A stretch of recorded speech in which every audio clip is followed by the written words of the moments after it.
Shalom saudaraku, kita merindukan revival lawatan Allah terjadi di dalam hidup kita juga dalam masyarakat. Tahun 1949 sampai 1952 terjadi revival di Kepulauan Hebrides di Skotlandia. Dimulai dari 2 orang wanita di atas 80 tahun, Smith bersaudara yang berdoa syafaat. Tiba-tiba orang mulai merasa roh pertobatan turun. Mereka menyesali dosa bukan hanya di gereja tapi juga di jalan, di ladang, di tempat umum. Semua gereja menjadi penuh sesak, kriminalitas merosot secara drastis. Menariknya, ini tidak terlalu melibatkan emosi yang meluap-luap, namun semuanya berjalan tenang.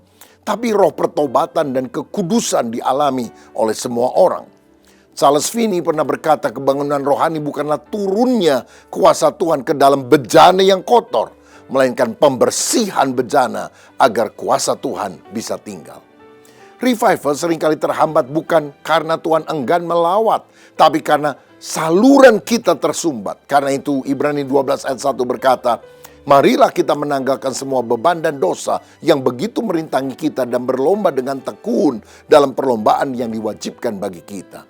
Mari tinggalkan dosa, pelanggaran hukum Tuhan, juga beban. Mungkin bukan dosa seperti hobi, media sosial, tapi bila menghambat kecepatan lari rohani kita, mari kita batasi.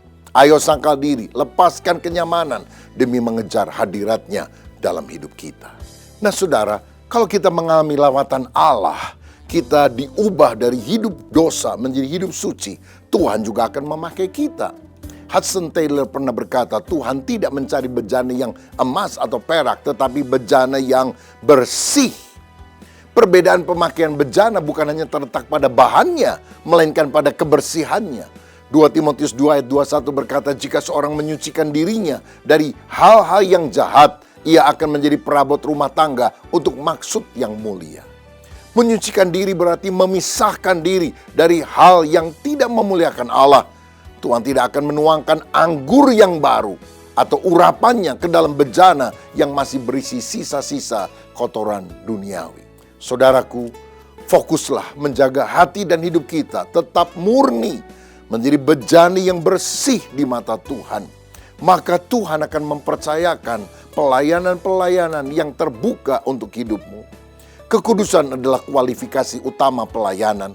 Seseorang yang kudus jauh lebih berbahaya bagi kerajaan kegelapan daripada seorang yang hanya sekedar pandai berkhotbah. Saya berdoa revival terjadi dalam hidup kita hidup kudus dan kita dipakai Allah untuk memenangkan banyak jiwa. Tuhan memberkati.